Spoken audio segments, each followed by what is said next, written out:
fight or flight response. We're talking about the freeze response today.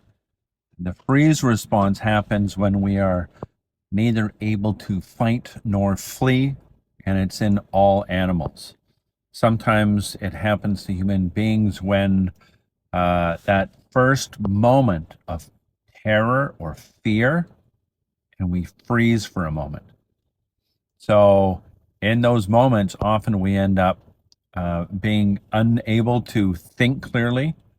Our body tenses up and freezes up. And it's sometimes about an ordeal that we can't do anything about, or certainly we don't feel we have the power to do anything about. Overwhelm, often what's happening is the body's shot up into fight or flight, and the blood vessels leading to the higher reasoning part of your brain shut down, or they constrict rather, so that we can't think clearly, which leaves us with this ancient part of the brain running us. And sometimes we don't remember things as well if we've escalated enough. So the freeze response can then be triggered as an adult when something really uncomfortable comes up. But then we just notice we can't think clearly. We don't know what to do with it. Internally, we go into a panic, but we shut down, we freeze up. And it's like we're in confusion. We don't know what to say or do. And afterwards, we feel embarrassed. We feel ashamed.